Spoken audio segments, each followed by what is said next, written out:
Arunachalam update. పౌర్ణమి వచ్చిందంటే అరుణాచలంలో గిరి ప్రదక్షిణం చాలా విశేషం. అలాగే ఇక్కడ అమావాస్యకి అరుణాచలంలో శ్రీ అంకాలమ్మ వారికి ఉంజల్ సేవ చాలా వైభవముగా చేస్తారు. చాలామంది భక్తులు ఈ ఉంజల్ సేవలో పాల్గొంటారు. మరియు అమ్మవారు బయటకు వచ్చినప్పుడు దీపం వెలిగించడం, కర్పూరం పెట్టడం చాలా బాగుంటుంది. ప్రతి సంవత్సరం అమావాస్యకి ఇక్కడ శ్రీ అంకాలమ్మ వారికి ఉంజల్ సేవ చేస్తారు. మరియు నా ఫాలోవర్స్ ఎంతమంది ఈ ఉంజల్ సేవ చూశారు, పాల్గొన్నారు నాకు కామెంట్ పెట్టండి. అరుణాచలంలో అంకాలమ్మని కొలవడమే కాకుండా ఈ తమిళనాడు చుట్టుపక్కల అంకాలమ్మ వారిని కులదైవముగా భావించి కొలుస్తారు.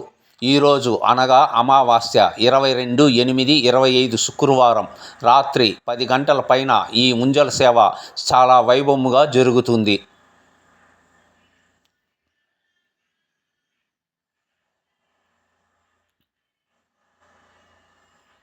అరుణాచలం అప్డేట్. శ్రీ అంకాలమ్మ వారి ఉంజల్ సేవ డేట్ 22/8/25 శుక్రవారం రాత్రి 10 గంటల పైన ఈ ఉంజల్ సేవ చాలా వైభవముగా జరుగుతుంది.